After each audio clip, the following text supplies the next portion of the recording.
This is September 22nd, 1987. This is Joe Todd, an interview with Mr. Guy Schickedanz in Woodward, Oklahoma, and Miss Jackson. Gotta get you on here too. So, where were you born?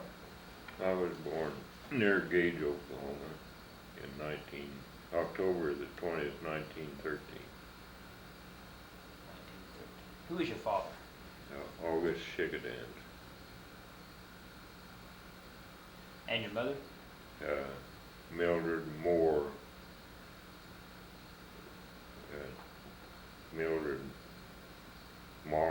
Schickedanz. Marlow, M-A-R-L-O-W? M-O-R-L-O-W. Okay. Where are your parents from? My father was from Frankfurt on the Main, Germany, and my mother was born near Leavenworth, Kansas in 1873. You said that your grandfather was a Civil War veteran? Yes, sir. What was his name? Grafton Marlow. And he was born in Pennsylvania and moved to Ohio and was with the Ohio Heavy Artillery during the Civil War. Do you have any stories about him in the Civil War, what he did? Pardon? Have any stories about him in the Civil War? Yes, but he, as I said, was with the Ohio Heavy Artillery, and most of his time during the war was spent near Cleveland, Tennessee, and close to Chattanooga, Tennessee. In fact, the way I understand it, the artillery was set up on Lookout Mountain to control the traffic on the river, and I have several copies of letters that he wrote to his sisters during the war. And one time he told about this, he called him a citizen, and told him that they were some Confederate soldiers coming down the road, and he said we'd never made contact with them, but he said we were ready to give them the best we had in the shop. And but after the Civil War, he returned home to Ohio, and as in a lot of cases after wars, there wasn't much going on, and he got a job helping trail a herd of hogs to Leavenworth, Kansas, by foot. Huh. And he's, after getting there, that's where he stayed, and later met my grandmother, who came from Virginia with her parents in 1854 to near Leavenworth, and they were married then and raised their family near Leavenworth, and that's where my father met my mother. Ever hear any stories about the Jayhawkers during those years in Kansas? No, not really.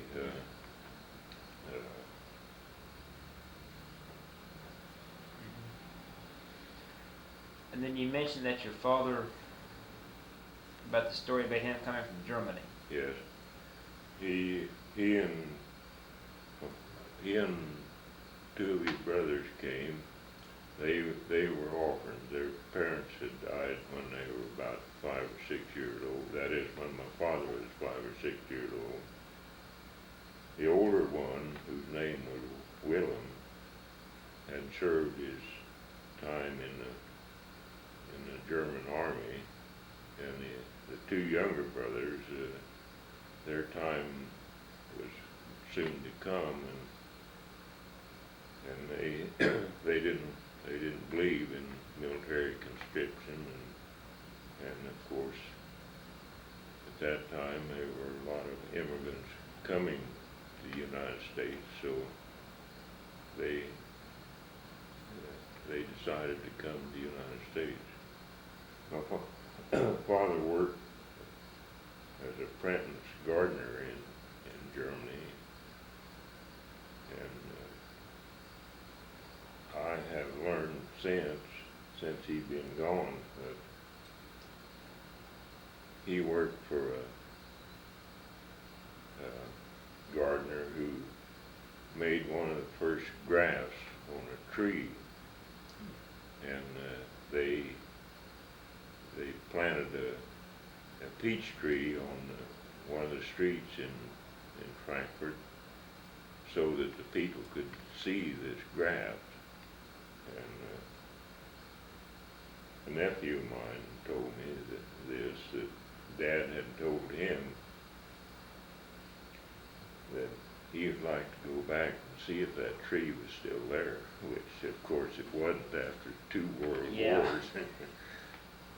But anyhow, they managed some way to get a little money together, but to save this money, they walked from Frankfurt to Antwerp to board the ship. And what distance was that?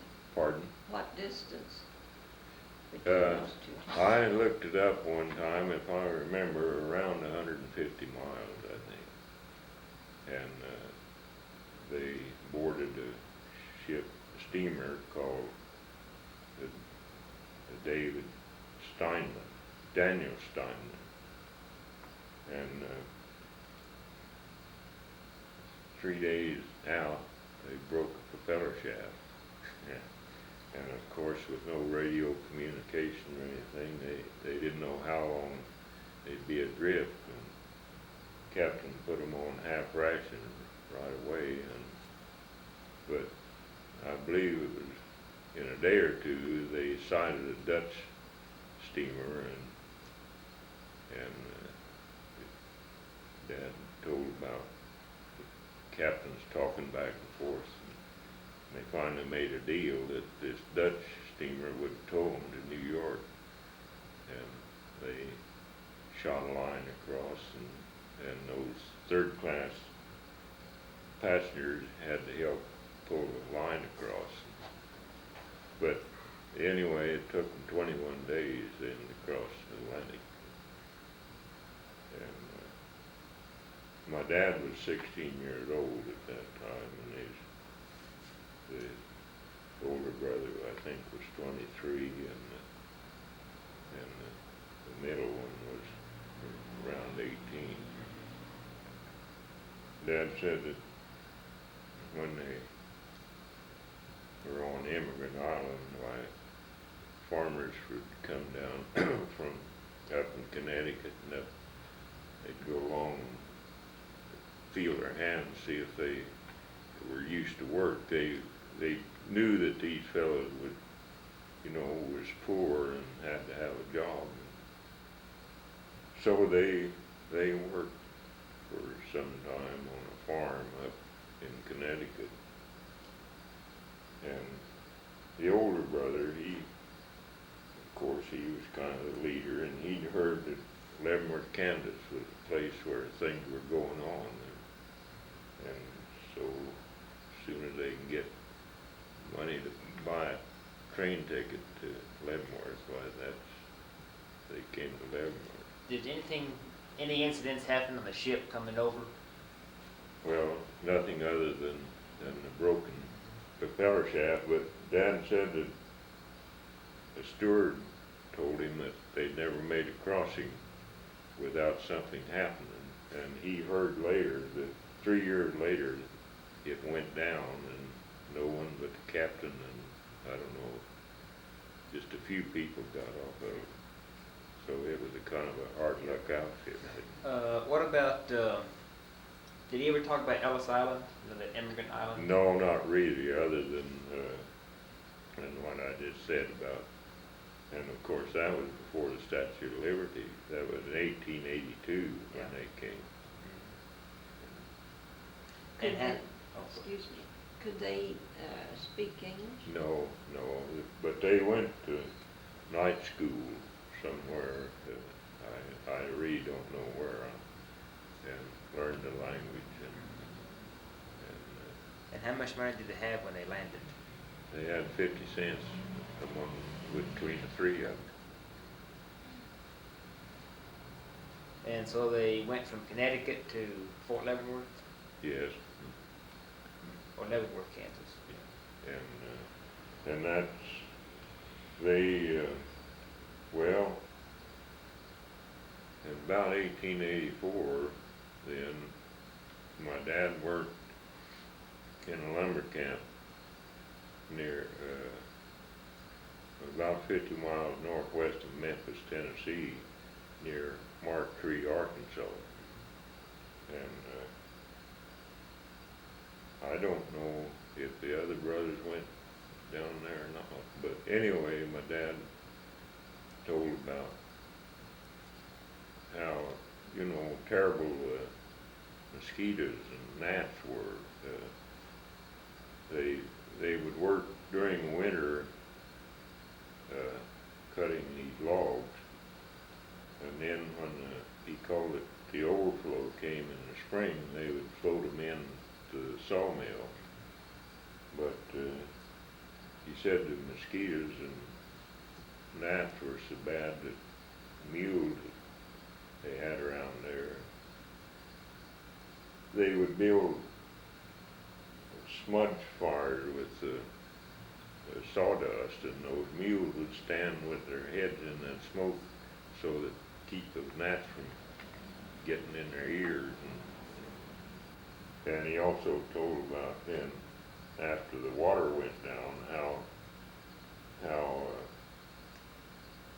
all those mud holes, water holes would be full of fish, and what an awful stink it was. And they would, around the camp, they would load them up in wagons and haul them off. And Dad got malaria while he was there, and the next year, why the fellow who he hired out to at Leavenworth wanted him to go back, and Dad told him that when he got ready to commit suicide, why he'd take a job with him. And they all three farmed there close to Leavenworth, and that's they all three married, and the older brother made the run when the strip opened in Oklahoma. Took a claim near Mino. Did he talk about the run? Did he talk about making the run? I never knew my uncle. But, he was one that pastures were always a little greener over the hill, and the year before I was born, in 1912, he went to near Artesia, New Mexico, and then from there went to Roseville, California. I have a letter from him that he wrote to me in 1934. I was in California during the winter of 34, and he wanted me to come up and visit him. And, well, as a young fellow, I didn't. I've always regretted it since then that I didn't. He passed away in 1938. Why did your father move to Oklahoma?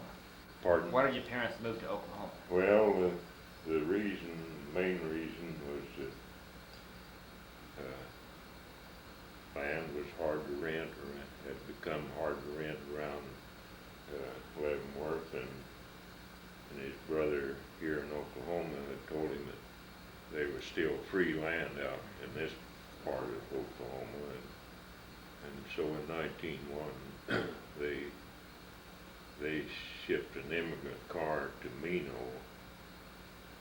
and then they came by covered wagon to the homestead south of Fargo. They talk about the trip in the covered wagon? Well, my dad never did mention it, but my mother told about, and my older brother, he was 6 years old at that time, and he remembers it.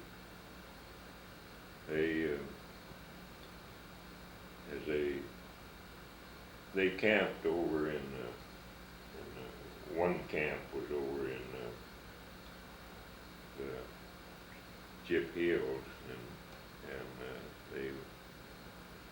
I guess a band of Indians were coming riding up, and they were 3 children at that time, my older brother and then a brother and sister who were twins.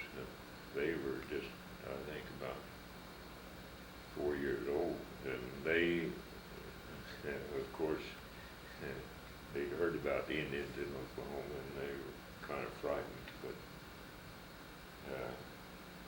an incident my older brother told about is that it must have been Deep Creek where they're down by this side of the Canton, and because I've looked at a map since then, and that the old trail came from down around by Canton and then back up through Woodward. And anyway, there was an old fellow kind of traveled with them a ways, and with a 2-wheel cart. And my older brother rode with him part of the time. And my mother didn't like it too well because she didn't think this old fellow was too clean. But what I was going to say, they came to this creek, Deep Creek, which I think Deep Creek, anyway, a creek. And water was pretty high in it, and Dad hesitated to drive into it because, well, they had their wagon was loaded, and then they had a 2-wheel cart tied on behind that with some belongings in it, plus a milk cow tied on behind that. And he, didn't know if that old team could make it, and my brother said they were a couple of cowboys rode up and wanted to know if they could be of any help. And Dad told him what he was worried about. So they tied their ropes to the wagon tongue and rode out ahead and helped them across. Well, that was nice of them. And then my mother, I never heard her tell, but she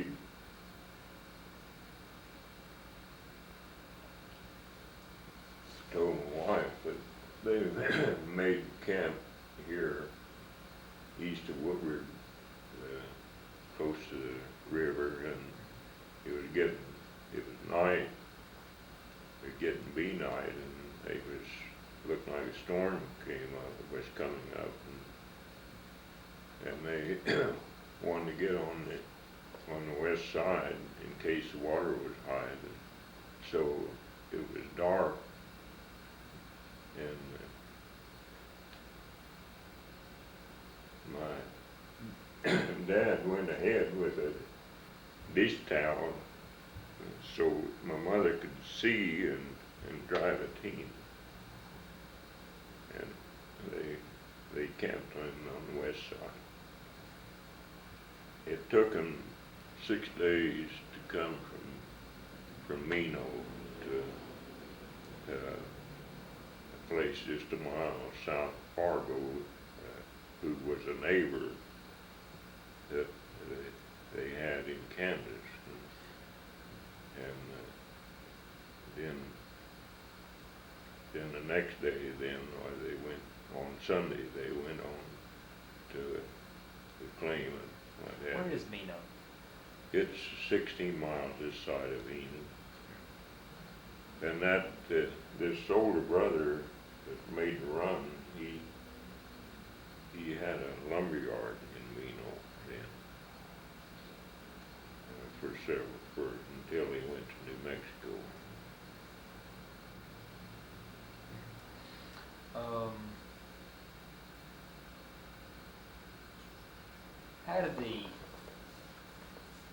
Where'd you start school? At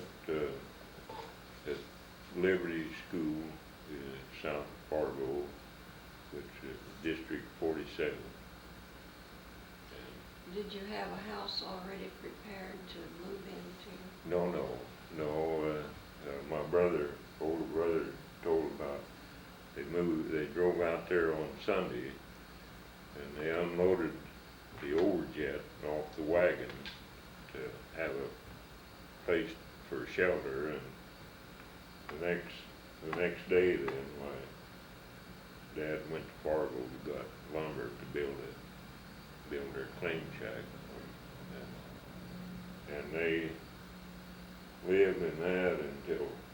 How big was it? Pardon? How big was this claim shack? Oh, I did know the dimensions, but it was.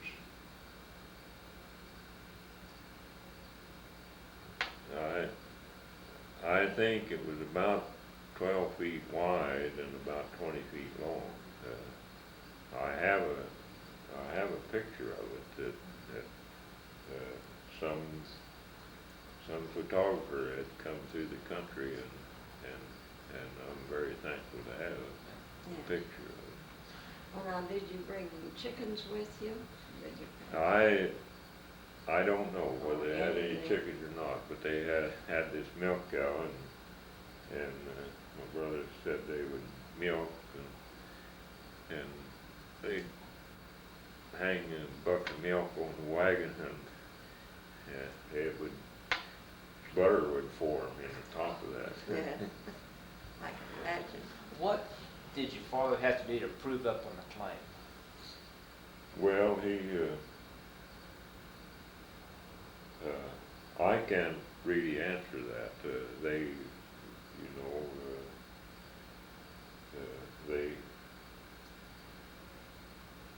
They had to file it with the land office, and the land office at that time was in Woodward.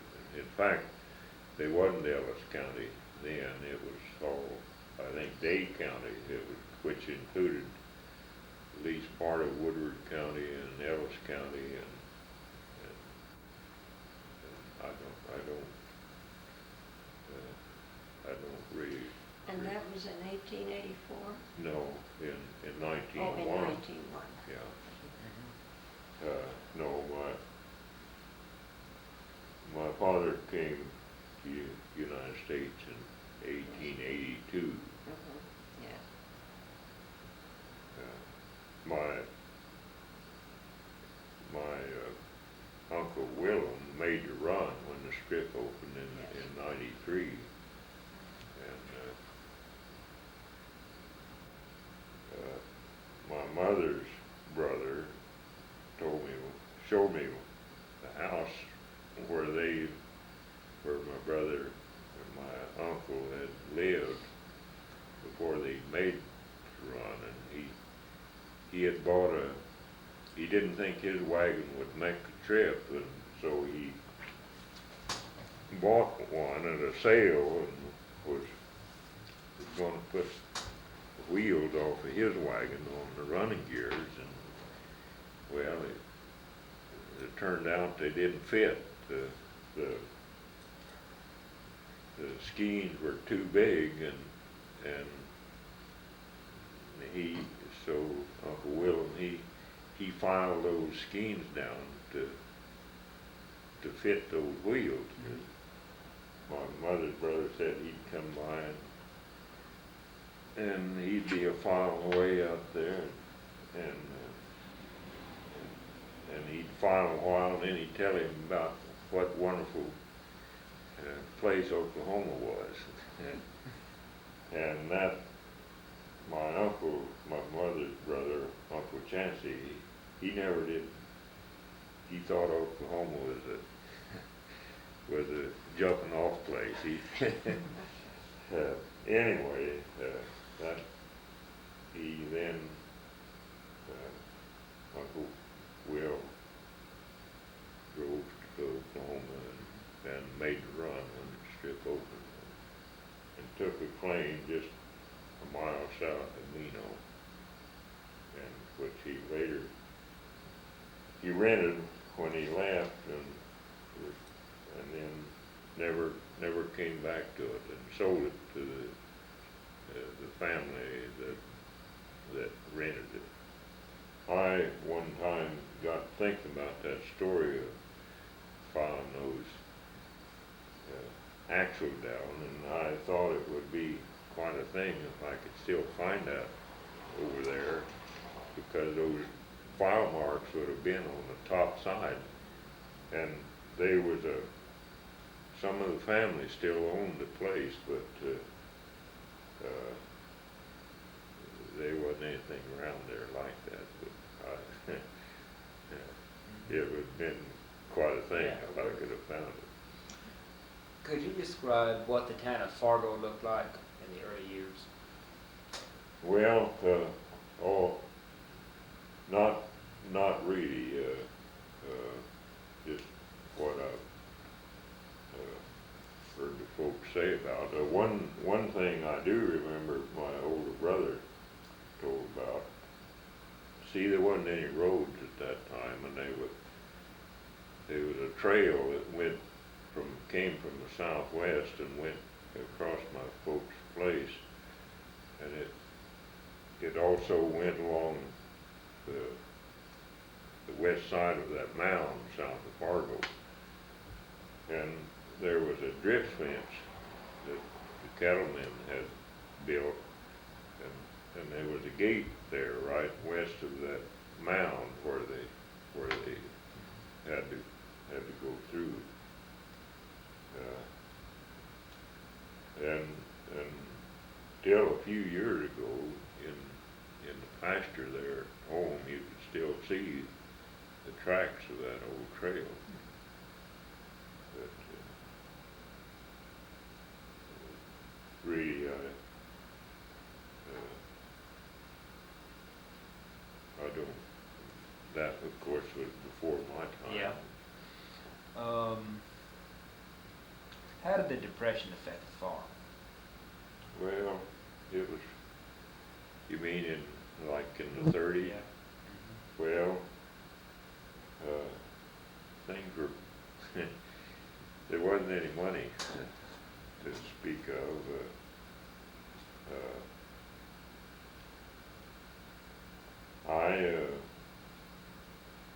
In the fall of '34, I and a neighbor, Lloyd Hamaker, went to California, and I had a $10 bill when we left, but we spent the winter out there, and we worked, and I came back then in the spring of '35, and I had made a living all winter, and I had $80 when I Good. and then in the fall of '35, then I and my wife were married. How'd you travel to California? Pardon? How'd you travel to California? We went in a Model T Ford. In fact, we had also gone to the World's Fair in that same car in the summer of '34. Was that Chicago? Pardon? Was that in Chicago? Yeah. Tell me about that World's Fair. About what? Tell me about the World's Fair. Well, it was quite an experience for a country boy that hadn't been very far away from home. I saw my first TV there. They, in fact, television, I don't think, they had a deal set up where you walk by and it took a picture and you could see yourself on the screen. But it was quite a thing. I saw some of the first colored fountains at that time. I always remember that. They, had lights shining on the water. But Ford Company had I think, a wonderful exhibit, and along with about all major companies, of course, had exhibits, and it was very interesting. An incident that happened. We were driving down Michigan Avenue, and that time they had this traffic cops that directed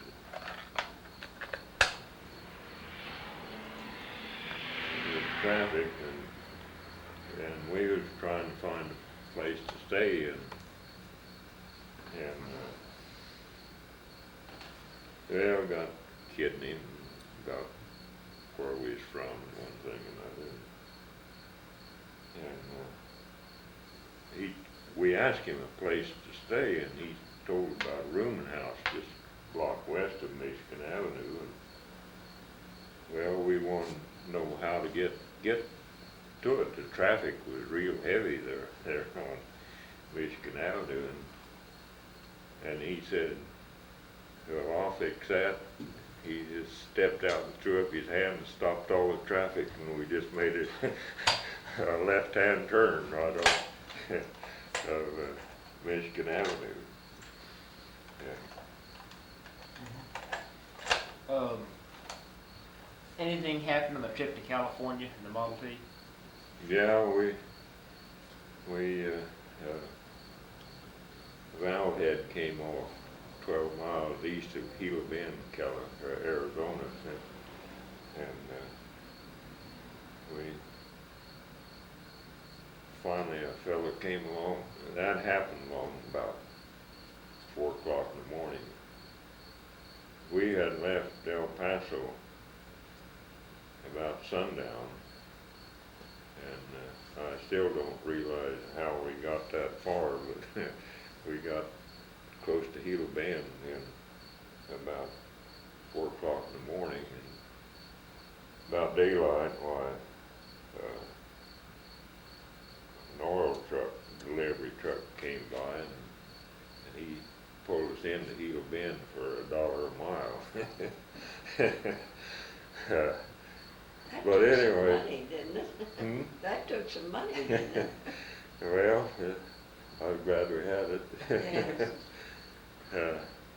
Anyway, that's the way I remember how far it was, and I've since shown the family where that happened.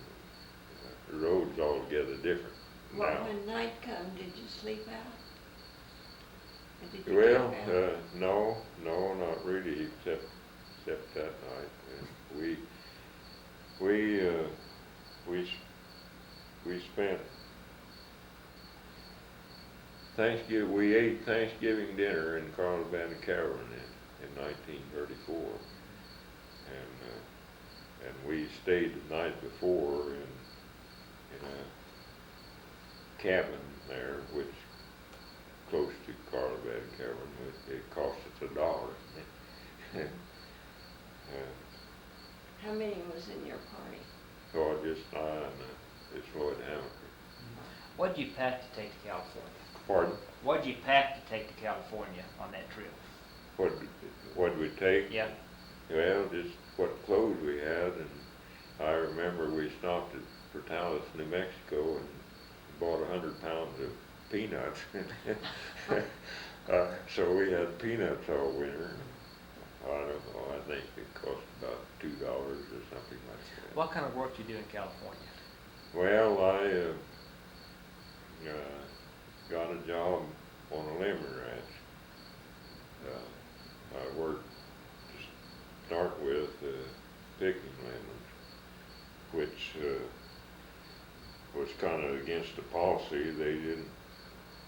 They had a crew of Mexicans to pick, but I guess they made some exceptions. In fact, the picking boss evidently took a liking to me and gave me a job. And then at that time, during that time of the year, picking wasn't very good, and they paid 20 cents a box.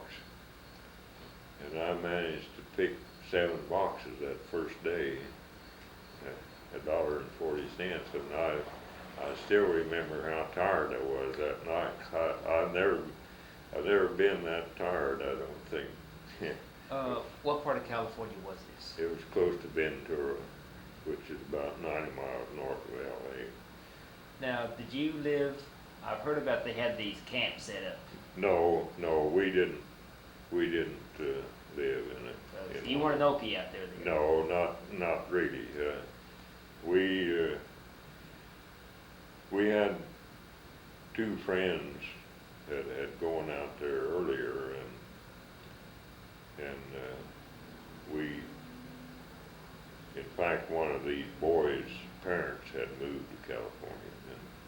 But anyway, we bought or rented an apartment, and I guess 4 of us stayed in this apartment. It didn't, I can't remember, about $5 a week, I think, is what it cost. And we did our own, it had cooking facilities, and we did our own cooking. And like I started to say, I worked in the picking crew for a while, but then there was an opening then for a teamster, and this picking boss kind of arranged that I get this job as teamster, and so I hauled lemons in from out of the field and to a dock where they were loaded on. You get a raise in pay? Yeah, I got 36 cents an hour, and which really wasn't a good Mexican could make.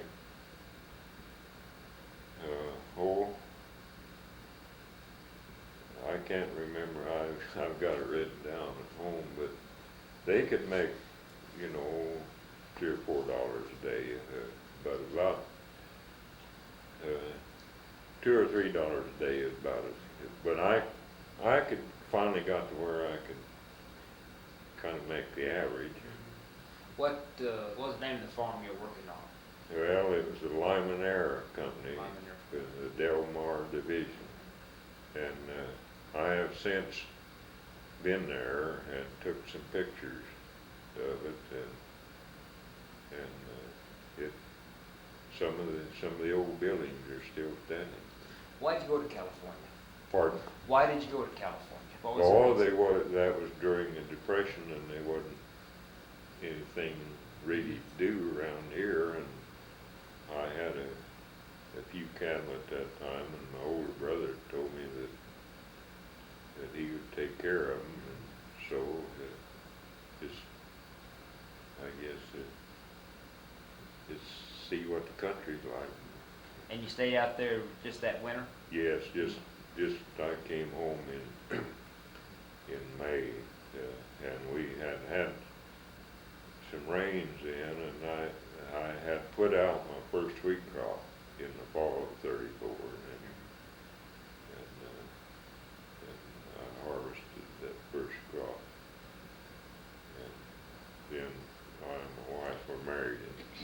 do you remember what it made? Pardon? Do you remember what the wheat made? Well, it made about 7 bushel. It looked like, my brother said that it had burnt back till it just, didn't look like they'd be anything. And then those rains came, and it came out and looked like that it would, make a pretty decent crop. But then the hot winds came, and it ended up harvesting 7 bushel to acre. But it was a start.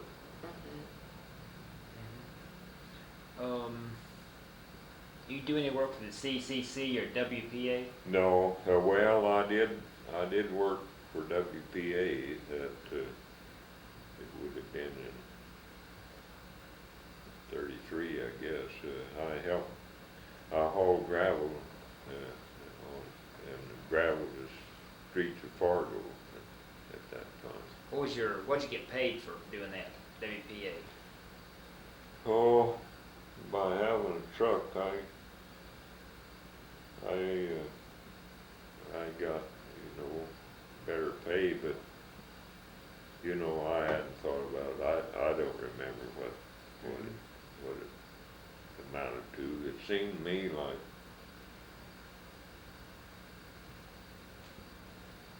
maybe 60 cents a yard for hauling that gravel, and I hauled it about 18 miles, I guess, something like that. Okay. But you held on to the farm in the Depression, though, didn't you? You kept your farm in the Yes, Depression? in fact, I did. I just started farming in the Depression, but no, my father, parents, they kept their farm during. When you and your wife started out, did you start out renting a farm? Yes. In fact, we rented until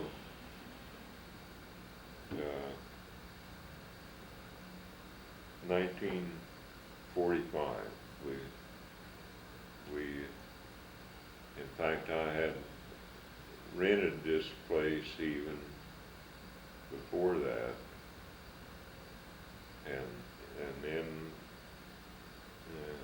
it was owned by Bill and Nona Adams, and they wanted to sell it,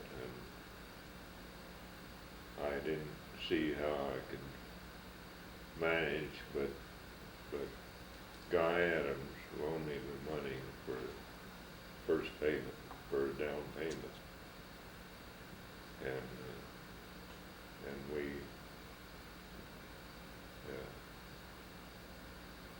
moved on to the place in the summer of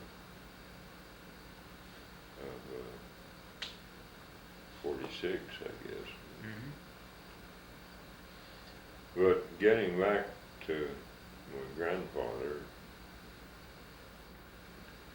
and two of his brothers came to eastern Colorado in, I believe it was 1874, and my one uncle, who was my great uncle Guy, worked for a sheep outfit. Now, which grandfather? Grandpa This is Marlow. Grafton Marlow. Grafton Marlow? Yes. And he delivered a band of sheep to New Mexico for this outfit he was working for, and then rode back cross country to Leavenworth, Kansas to see his brother. And my uncle Chancey told about, he remembers him riding up. He was about 6 years old at that time. He said he was riding a pretty black horse, had a 6-shooter strap around his waist and a rifle in his scabbard, saddle scabbard. And while he was there, why, he took my Uncle Chancey to a circus in Leavenworth. And said we started early in the morning and we stayed all day. Said it was after night when he came home and said he went to sleep riding back there behind his uncle and but he said I remember then the day he left,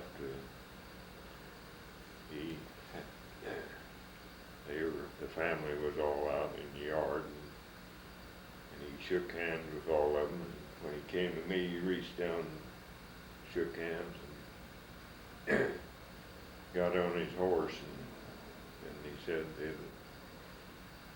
it'll probably be a long time before I see you again, and he rode off and as far as I know my uncle never saw him again, but he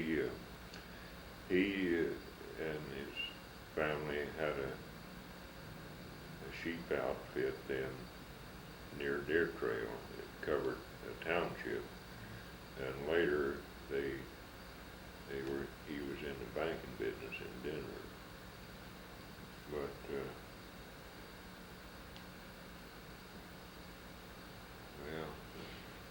Let's go back to you. Where did you go to school at? Liberty School, 7.5 miles south of Fargo. Do you remember District 47. Do you remember your first teacher? Pardon? You remember your first teacher? Yes, and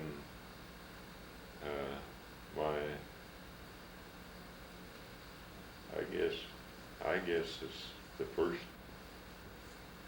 first teacher became my sister-in-law, Oh.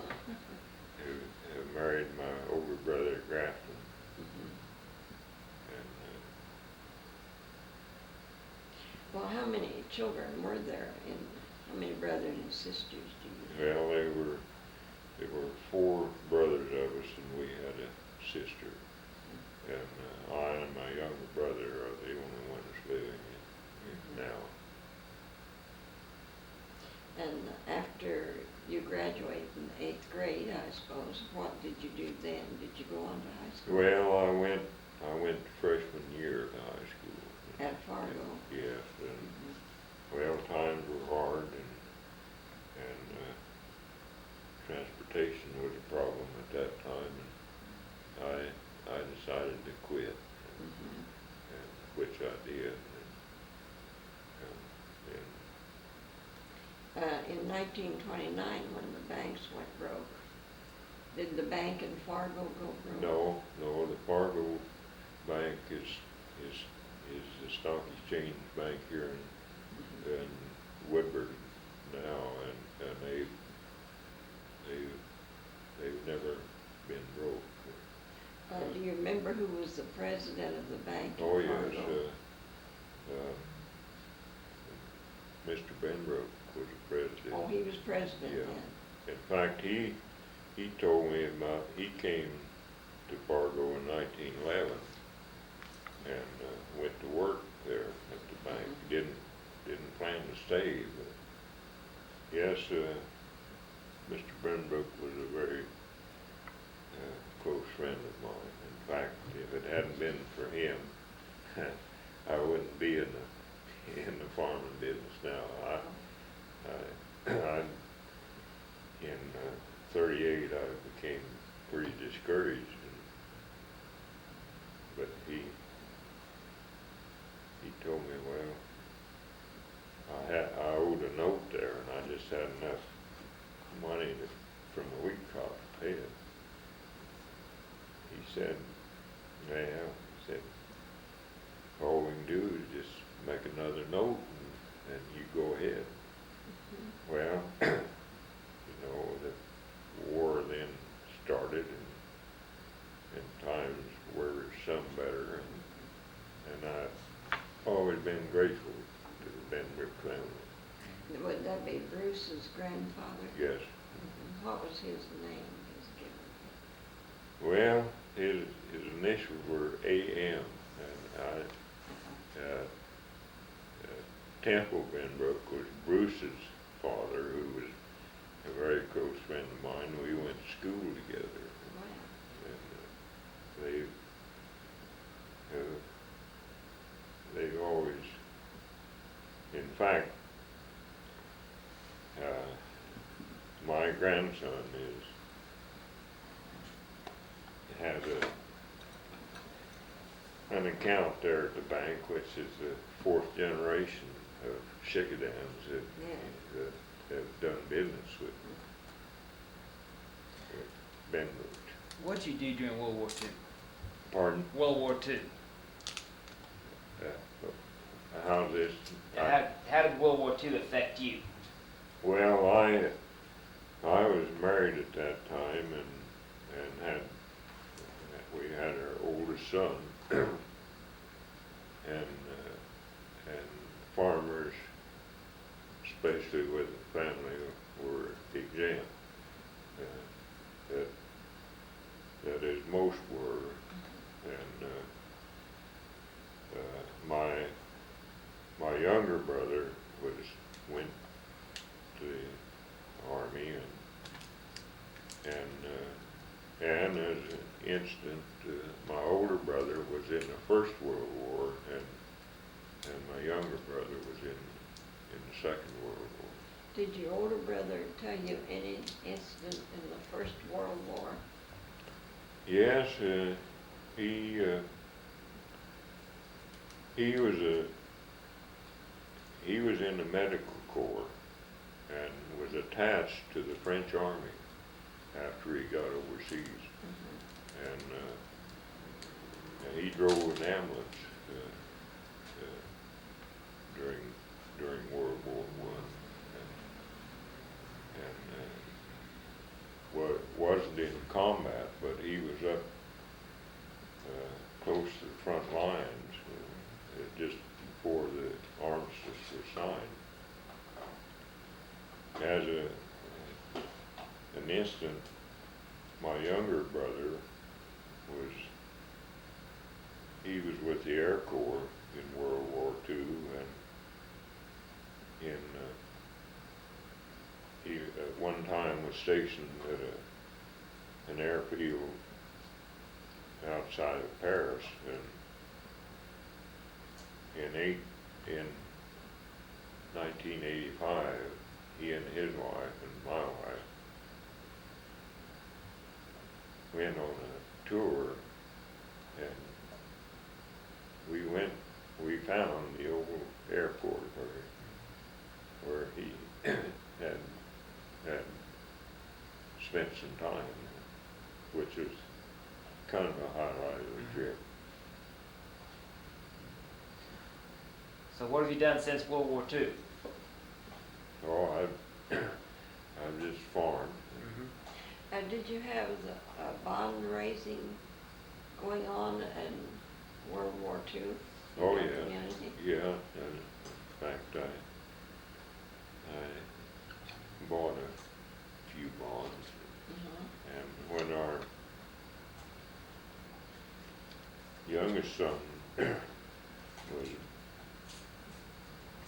our second son was born during that, and a nephew of mine, Glenn Luthi, was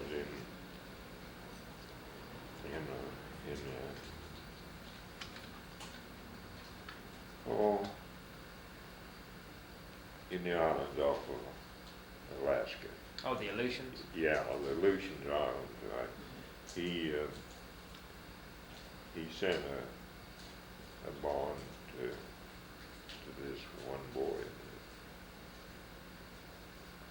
Did you have meatless and wheatless days? Yeah, I guess when you couldn't buy it, you had ration books. We never went hungry. No. We always had Nobody went hungry, Yeah. but they griped because they had to eat cornbread. Yeah. I was gonna ask, do you remember any prejudice toward the Germans in World War One? Well, really, I don't, but my wife's folks were German, and they spoke German at home, my wife said that you know, the feeling wasn't real good, and so her parents stopped speaking German, and so consequently, she never learned the language. Now, I never learned the language either because my mother couldn't speak German, and Dad, he wouldn't speak German in front of her because, like, his brothers would want to come over sometime and they'd want to talk German, and he said, "Well, she'll think we're talking about her." Yeah. Well, do you have any questions? How many children do you have? I have 3 boys and a girl. Do they all live in Oklahoma? No, just my youngest son lives just a half mile from it. My older boy lives near Perryton, Texas. The middle boy lives at Las Cruces, New Mexico.